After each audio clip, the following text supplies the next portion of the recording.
Hello students, आज मैं आपको शोध गंगा प्लेटफॉर्म के बारे में डिटेल में बताने जा रही हूँ। शोध गंगा प्लेटफॉर्म को कैसे आपने यूज़ करना है, अपने रिसर्च के लिए, अपनी पीएचडी के लिए एक अच्छे टॉपिक का सिलेक्शन कर सकते हो इस प्लेटफॉर्म को यूज़ करके। इसके साथ ही आप अपने फील्ड में कौन कौन से काम हो चुके हैं, अदर रिसर्चर्स के थीसिस को आप पढ़ सकते हो, ना सिर्फ पढ़ सकते हो बल्कि डाउनलोड करके भी उनको रख सकते हो। शोध गंगा प्लेटफॉर्म के बारे में मुझे मेरे गाइड ने ही बताया था एंड मैंने भी अपना टॉपिक इसी प्लेटफॉर्म से सेलेक्ट किया है। लेकिन जब मैं फर्स्ट टाइम इस प्लेटफॉर्म पर गई थी तो लिटरली सेइंग कि मुझे इस प्लेटफॉर्म को यूज करना अच्छे से नहीं आ रहा था कि मैं कैसे कम समय में एक अच्छे तरीके से अपने लिए इस प्लेटफॉर्म का यूज कर सकती हूँ। जब मैं हेल्प सेक्शन में गई एंड मैंने वहां पर जाकर कुछ चीजों को पढ़ा, एफएक्यूज को पढ़ा, देन मुझे पता चला कि इस प्लेटफॉर्म को आप कैसे फ्रूटफुल तरीके से काम में ले सकते हो, कैसे आप कम समय में ज्यादा थीसिस को अपने काम के अकॉर्डिंगली, अपने इंटरेस्ट के अकॉर्डिंगली उनको पढ़ सकते हो, उनको डाउनलोड करके सेव करके रख सकते हो। तो सोचा चलो मैं एक वीडियो बना दूं। ऐसे सभी स्टूडेंट्स जो कि यूजी कर रहे हैं, पीजी कर रहे हैं या पीजी कर चुके, चाहे आप किसी भी डिपार्टमेंट से बिलोंग करते हैं, आपको अगर रिसर्च वर्क में इंटरेस्ट है, आप पीएचडी करना चाहते हैं तो शोध गंगा प्लेटफॉर्म को यूज करना आपको आना चाहिए। इस प्लेटफॉर्म पर आप एक बार विजिट जरूर करें एंड अपने लिए एक अच्छे टॉपिक का इस प्लेटफॉर्म के द्वारा आप सिलेक्शन कर सकते हो। आज मैं शोध गंगा के बारे में आपको बताऊंगी एंड देन नेक्स्ट वीडियो में शोध गंगोत्री प्लेटफॉर्म के बारे में आपको डिटेल में जानकारी दूंगी। तो चलिए मैं आपको अपने क्रोम ब्राउजर पे ले जाती हूँ। मैं रेशमा कपूर, बॉटनी लेक्चरर, जयपुर, राजस्थान। मैंने अपना गूगल क्रोम ओपन कर लिया। यहाँ पर मैं सिंपली टाइप करती हूँ शोध गंगा।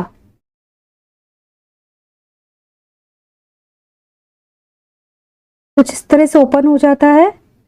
ये जो फर्स्ट वन ओपन है शोध गंगा इंप्लीमेंट सेंटर, ये लिखा हुआ है, इस पर मैंने डबल क्लिक किया एंड इस तरह से ये आपका प्लेटफॉर्म ओपन हो जाता है। ठीक है, हमारी वेबसाइट ओपन हो गई। यहाँ पर होम है, ब्राउज है, हेल्प है। हेल्प सेक्शन में जाकर ही मैंने शोध गंगा को किस तरह से अच्छे से यूज करना है इसको सीखा था एंड साइन ऑन टू, अब बिना साइन किए भी शोध गंगा प्लेटफॉर्म के ऊपर काम कर सकते हो। ब्राउज में मैं आपको बता दूं कि जब आप यहाँ पर क्लिक करते हो तो आपको 5 पैरामीटर्स दे रखे हैं। यूनिवर्सिटीज एंड डिपार्टमेंट्स है, अपलोड डेट है, रिसर्चर और राइट है, टाइटल है एंड कीवर्ड है। मींस आप इन पैरामीटर्स का यूज करते हुए भी आप किसी और के काम को आप यहाँ पर सर्च कर सकते हो। लेकिन मैं आपको बता दूं आप इनमें से इनका यूज मत करना, क्योंकि यूजुअली हमारे को अपलोड डेट, अगर पर्टिकुलर हम किसी रिसर्च को पढ़ना चाहते हैं तो हमारे को नहीं पता होता कि उसकी अपलोड डेट क्या है ना, या फिर रिसर्चर एंड गाइड हमारे को अगर नाम नहीं पता होते, ज्यादातर हमको नहीं पता होते, टाइटल वगैरह भी हमको क्लियर नहीं होता, कीवर्ड्स भी कौन से कीवर्ड यूज करने जिससे कि जो चीज हम चाहते हैं वही आए। ठीक है, इसका भी हमारे को पता नहीं होता। एंड यूनिवर्सिटीज एंड डिपार्टमेंट्स, इसमें जितनी भी यूनिवर्सिटीज हमारे इंडिया की, उन सभी यूनिवर्सिटीज में उस डिपार्टमेंट में जो शोध कार्य हो चुका है उन सबकी थीसिस यहाँ पर अपलोडेड है। ठीक है, तो यहाँ पर भी आपके लिए बहुत ही टीडियस वर्क हो जाएगा। आप अपने डिपार्टमेंट में कितनी सारी यूनिवर्सिटीज में जाओगे, तो सभी यूनिवर्सिटीज में मान लो बॉटनी डिपार्टमेंट है तो आप हर यूनिवर्सिटी पे जाओगे, फिर बॉटनी को सर्च करोगे, देन फिर उस यूनिवर्सिटी में बॉटनी डिपार्टमेंट में क्या क्या काम हो चुका है उसको आप पढ़ोगे। तो ये एक बहुत टाइम टेकन प्रोसेस हो जाता है। आपको सिंपली क्या करना है, आप थोड़ा सा स्क्रॉल करें, यहाँ पर देखो सर्च लिखा आ रहा है, सर्च में ऑल ऑफ शोध गंगा। ठीक है, आपने इसको रन देना है। यहाँ मैं आपको दिखा देती हूँ, जैसे मैंने इस वाले एरो पर क्लिक किया है ना तो सभी यूनिवर्सिटीज का आ जाता है ना। जब भी हमारे को बच्चों रिसर्च करनी होती है ना तो हमारा सबसे जो पहला टारगेट होता है कि अपने लिए एक अच्छे टॉपिक का सिलेक्शन करना। एंड ऐसा टॉपिक होना चाहिए ना कि जिसके ऊपर आप जो काम करें वो टॉपिक के ऊपर पहले किसी और ने काम नहीं किया। कुछ तो एडवांसमेंट होता है ना। रिसर्च का मतलब यही है कि आप कुछ नया खोज रहे हो, है ना। तो अगर मान लो आपने किसी एक यूनिवर्सिटी पर जाकर देख लिया कि इस यूनिवर्सिटी में इस टॉपिक के ऊपर काम नहीं हुआ है तो आपने सोचा कि ये नया काम हो गया, ऐसा नहीं है। आपको सभी यूनिवर्सिटीज पर जाना पड़ेगा, है ना। तो सभी यूनिवर्सिटीज में अपने डिपार्टमेंट में जाकर आपको सर्च करना पड़ेगा कि आपके टॉपिक के ऊपर जो आपका इंटरेस्टेड एरिया है उसके ऊपर क्या क्या काम हुआ है। तो इसमें टाइम लग जाता है। आपको क्या करना है, सर्च वाले कॉलम में ऑल ऑफ शोध गंगा रखें एंड 4 वाला जो कॉलम है यहाँ पर आपको एरिया ऑफ इंटरेस्ट, अपना इंटरेस्टेड एरिया को टाइप करना है। जैसे कि मेरा बॉटनी डिपार्टमेंट है, ठीक है, एंड मैं मेडिसिनल प्लांट के ऊपर काम करना चाहती हूँ। एंड मेडिसिनल प्लांट में मैं मेलेडोगाइन इनकॉग्निटा, ये एक हमारा पैथोजन होता है, इसके ऊपर मैं काम करना चाहती हूँ। ठीक है, तो यहाँ पर मैं सिंपली टाइप कर दूंगी मेडिसिनल प्लांट इसको टाइप कर देती हूँ, मेडिसिनल प्लांट्स। अब मैंने यहाँ पर टाइप किया मेलोडोकाइन इनकॉग्निटा। मुझे रिसर्च पढ़नी है तो मैंने यहाँ पर रिसर्च इसको टाइप कर दिया। एंड मेरा जो डिपार्टमेंट है बॉटनी है, ठीक है, बॉटनी की मैं स्टूडेंट हूँ। इसको मैंने यहाँ पर टाइप कर दिया। एंड टाइप करने के बाद अब मैं गो पर डबल क्लिक करूंगी। गो पर क्लिक करने के बाद इस तरह से आप स्क्रॉल करेंगे एंड यहाँ पर देखिए आपको रिजल्ट बता रखा है 1 to 10 ऑफ 1,81,780, ठीक है। तो यहाँ पर जो आपने यहाँ पर अपना एरिया ऑफ इंटरेस्ट को टाइप किया था, है ना, तो उसके रिगार्डिंग उसके रिलेवेंट इतनी सारी थीसिस है, ठीक है। जो फर्स्ट पेज दे रखा है इसमें 1 से लेकर 10 तक थीसिस है।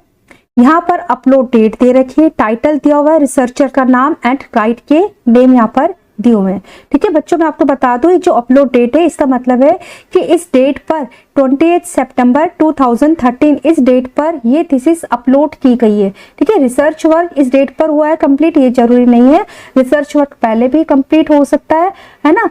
तो जिस डेट पर हमने अपलोड किए वो यहाँ पर मेंशन होता है।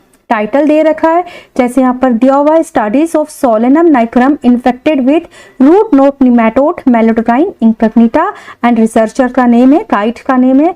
तो आप अपने रिलेवेंट क्या करेंगे, टाइटल को पढ़ें, है ना। जिस भी टाइटल को आपको लग रहा है कि ये मेरे काम से रिलेट कर रहा है उसको आप पढ़ते जाए, उनको देखिए आप, ठीक है। आप चाहे तो नेक्स्ट पेज पर जा सकते हो। नेक्स्ट पेज पर मैंने क्लिक किया,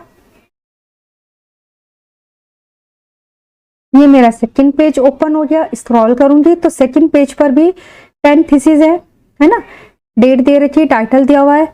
तो अब मैं अपने रिलेवेंट मुझे मेडिसिनल प्लांट्स देखने हैं तो मैं इन टाइटल्स को पढ़ती जाऊंगी, ठीक है। इस तरह से आप भी आपके जो रिलेटेड है उनको आप देखिए, ठीक है। जो भी टाइटल लग रहा है कि हाँ ये मेरे काम से रिलेट करता हुआ है आप उसको ओपन कर लें, अदरवाइज आप नेक्स्ट पेज पर जाएं। ये थर्ड पेज ओपन हो गया, ठीक है। अब यहाँ पर बच्चों में एक थीसिस को ओपन करके बता देती हूँ। जैसे इसमें दे रखा है pathophysiological studies on some cucurbits under Meloidogyne incognita nematode pathogenesis in Solapur district, ठीक है। तो मैंने इसके ऊपर यहाँ पर डबल क्लिक किया। अब ये जो शोध कार्य किया है वो ओपन हो गया। यहाँ पर शॉर्ट में डिस्क्रिप्शन आ जाता है, इसको आप क्रॉस कर दें एंड टाइटल दिया हुआ है यहाँ पर, ठीक है। एंड रिसर्चर का नाम है दयानंद किशोर, गाइड के नेम दे रखे हैं एंड जो कंप्लीशन की डेट दे रखी 2021 में ये जो इसका रिसर्च वर्क है कंप्लीट हुआ है। एंड नीचे आप स्क्रॉल करोगे तो यहाँ पर फाइल के दे रखा है कि इस फाइल में कौन कौन से आइटम है, ठीक है। हर पेज मतलब हर चैप्टर के अकॉर्डिंगली है। जैसे फर्स्ट पेज में टाइटल है, देन सर्टिफिकेट ये भी अपलोड किया हुआ है ना। सर्टिफिकेट पर अगर हम क्लिक करते हैं तो इस तरह से ओपन हो जाएगा सर्टिफिकेट।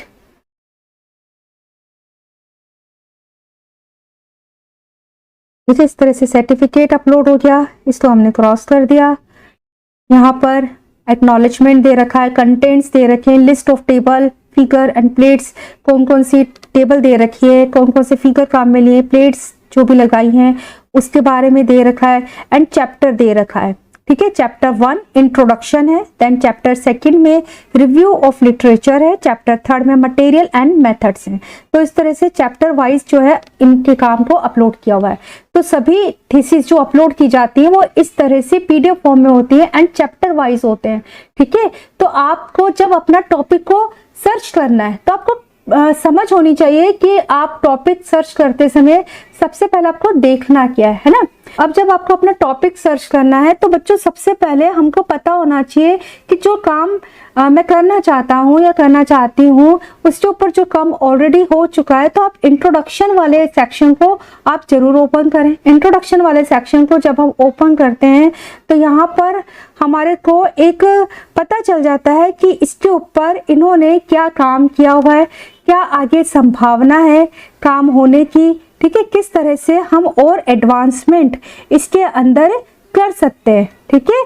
तो ये सब चीजें किसमें आ जाएंगी, इंट्रोडक्शन वाले पोर्शन में आ जाएंगी, है ना। तो यहाँ पर हम इंट्रोडक्शन को पढ़ लेंगे, इससे हमें पता चल जाएगा कि इन्होंने क्या क्या काम किया है।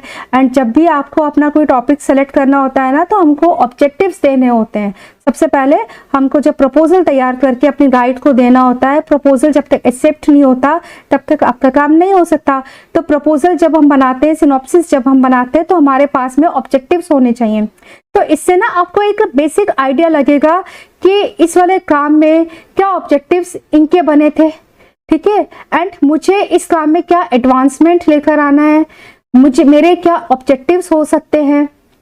तो इससे आपको बहुत हेल्प मिलेगी अपने ऑब्जेक्टिव्स को लिखने में, अपने ऑब्जेक्टिव्स सर्च करने में, है ना, कि आपके काम का क्या एडवांसमेंट है, क्या ऑब्जेक्टिव्स आप दे सकते हो। तो आप देखो, स्क्रॉल करते जाओ, ये सारा इंट्रोडक्शन वाला पोर्शन बता रखा है। इससे पूरा आपको पता चल जाएगा कि इन्होंने कैसे काम किया है, किस लेवल का इनका काम है, मुझे किस लेवल पर लेकर आना है, मुझे क्या एडवांसमेंट करने हैं अगर मैं इस तरह के किसी काम को सेलेक्टेड करता हूं तो, ठीक है। तो इस तरह से ये इनका 25 पेजेस का, I think more than 25 pages का इनका इंट्रोडक्शन इस वाले काम पर इन्होंने दिया हुआ है, ठीक है। 27 पेज हो चुके हैं। तो ये इस काम के देखो, ये लास्ट में इंट्रोडक्शन के लास्ट में ना ऑब्जेक्टिव्स होते हैं, है ना, कि इन उद्देश्यों के लिए हम ये काम कर रहे हैं। जैसे फर्स्ट यहाँ पर दे रखा है, सेकंड ऑब्जेक्टिव है, थर्ड, 4, 5, 6। तो कम से कम जब भी आप अपना कोई काम स्टार्ट करते हो तो आपको मिनिमम 5 ऑब्जेक्टिव्स तो अपने काम के लिए लिखने पड़ते हैं, है ना। तो यहाँ पर ऑब्जेक्टिव्स भी हमने पढ़ लिया। तो अब आपको करना कैसे है, आप अपनी कॉपी लीजिए एंड टाइटल को नोट करें, ऑब्जेक्टिव्स देखिए उनके क्या ऑब्जेक्टिव्स बने थे, अगर वो काम आपके रिलेवेंट है तो, ठीक है। अगर वो काम आपके रिलेवेंट नहीं है तो आप बैक आइए, बैक आने के बाद में आप किसी दूसरे टाइटल पर जाइए, ठीक है। तो आप अपने अकॉर्डिंगली यहाँ पर टाइटल्स को पढ़कर आप अपने काम का सिलेक्शन कर सकते हो। इंट्रोडक्शन के साथ में बच्चों जो आपको पढ़ना चाहिए वो एक इम्पॉर्टेंट चैप्टर है मटेरियल एंड मेथड्स का। इंट्रोडक्शन को पढ़ने के बाद में आपको ऑब्जेक्टिव समझ में आ जाएंगे एंड इसके साथ ही आपको पढ़ना चाहिए मटेरियल एंड मेथड्स वाला जो हमारा चैप्टर होता है, उसको पढ़ना भी बहुत जरूरी होता है। तो यहाँ पर मैं एक नई थीसिस को ओपन कर देती हूँ। ये हमारा नेक्स्ट पेज ओपन हो गया, ठीक है। यहाँ पर भी 1 से लेकर 10 तक शोध कार्य दे रखे। तो मैं फर्स्ट वाला ले लेती हूँ यहाँ पर, जो कि 5 जनवरी 2018 को अपलोड हुआ है। इसको मैंने ओपन किया।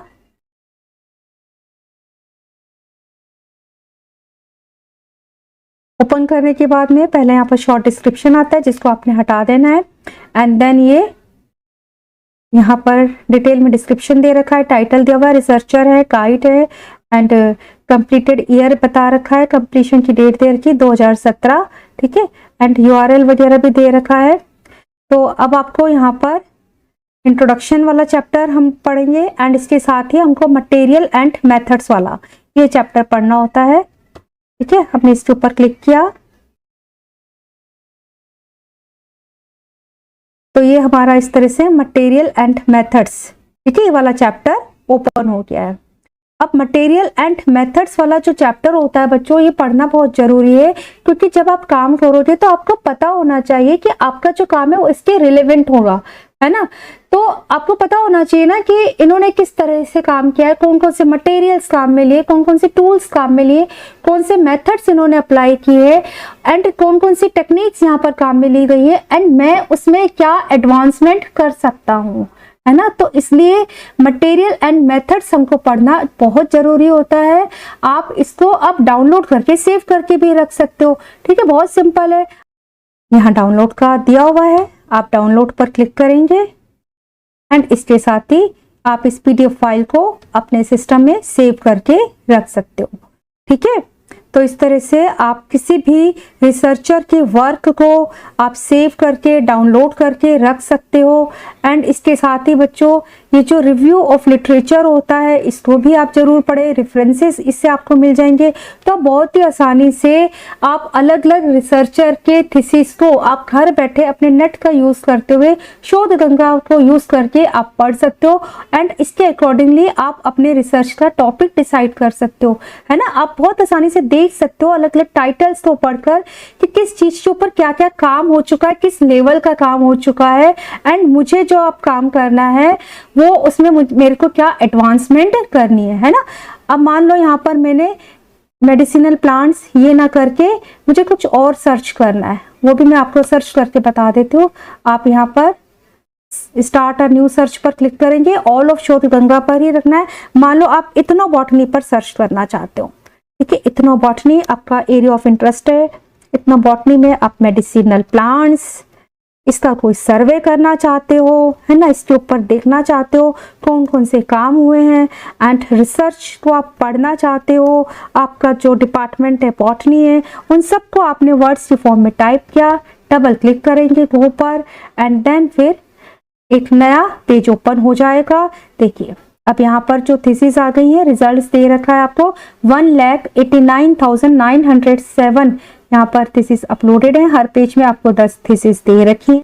जैसे फर्स्ट में आ गया यहाँ पर, ठीक है, 2014 में अपलोड हुई है, देन 2017 की studies on ethnobotany of Darjeeling Himalaya, ठीक है। तो इस तरह से देखो इथनोबॉटनी के फील्ड में जो जो काम हुआ है उन सब थीसिस यहाँ पर दे दी, है ना। अब आपको यूनिवर्सिटी वाइज या डिपार्टमेंट वाइज जाकर अपना टाइम वेस्ट करने की जरूरत नहीं है, तो आप सीधा जिस भी फील्ड में काम करना चाहते हो उसको वर्ड्स में लिख दोगे, ठीक है।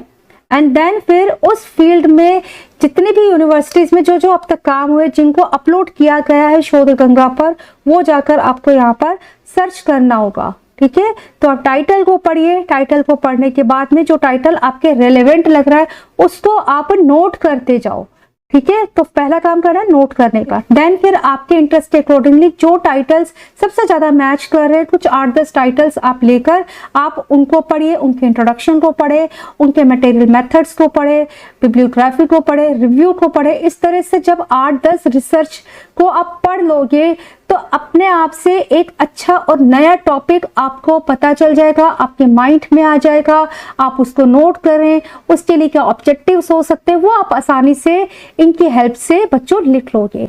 तो इस तरह से हम शोध गंगा को यूज में ले सकते हैं अपने लिए, अपनी पीएचडी के लिए, अपने रिसर्च वर्क के लिए, एक अच्छे रिलेवेंट टाइटल को सर्च करने के लिए। इसके साथ ही बच्चों यहाँ पर लैंग्वेज के अकॉर्डिंग भी दे रखा है, ठीक है। हिंदी लैंग्वेज में भी 2773 यहाँ पर शोध जो है यहाँ पर अपलोडेड हैं। ईयर कंप्लीटेड के अकॉर्डिंग भी है, एंड यहाँ पर कीवर्ड्स भी दे रखे जो कि आपके डिपार्टमेंट्स में है। लेकिन मुझे जो सबसे इजी लगा ना, मुझे सिर्फ यही लगा कि जिस भी फील्ड में आप सर्च करना चाहते हो, जो भी आपका रिलेवेंट है उसको यहाँ पर टाइप कर दीजिए, एंड देन फिर वो पर क्लिक करके आप अपने उस फील्ड में जितनी भी रिसर्च हुई है वो सारी रिसर्च आपके पास यहाँ पर आ जाएंगी, ठीक है। तो इस तरह से बच्चों आप अपने डिपार्टमेंट के अकॉर्डिंगली यहाँ पर ऑल ऑफ शोध गंगा करते हुए 4 में जो भी आपका एरिया ऑफ इंटरेस्ट होता है उसको यहाँ पर टाइप करें, एंड अपने डिपार्टमेंट के अकॉर्डिंगली यहाँ पर जाकर अलग अलग यूनिवर्सिटीज में जो रिसर्च हो चुकी है उनके जो शोध कार्य है वो आप एक ही प्लेटफॉर्म पर जाकर सर्च कर सकते हो। आपको अलग यूनिवर्सिटीज में जाकर, डिपार्टमेंट में जाकर फिर सर्च करने की कोई जरूरत नहीं है। बच्चों यहाँ पर बता दो सभी डिपार्टमेंट्स के लिए, लाइफ साइंस के लिए, engineering, technology, social science, general education department, social sciences, geology department, engineering department, तो मतलब डिफरेंट टाइप्स जितने भी हमारे डिपार्टमेंट होते हैं, फार्मेसी में, कंप्यूटर साइंस में, जितने भी शोध कार्य जिस भी डिपार्टमेंट में हो रहे हैं सभी के यहाँ पर शोध जो है, थीसिस जो है वो अपलोडेड होती है। इनका यूज करें, इन थीसिस को पढ़कर आप अपने लिए एक अच्छे से टॉपिक का सिलेक्शन कर सकते हो। आई होप स्टूडेंट्स शोध गंगा में यहाँ पर मैंने जो भी आपको इन्फॉर्मेशन दी है उससे आपको बेनिफिट मिलेगा, आप इस प्लेटफॉर्म को यूज करना सीखेंगे। नेक्स्ट वीडियो में आपको शोध गंगोत्री के बारे में मैं आपको बताऊंगी।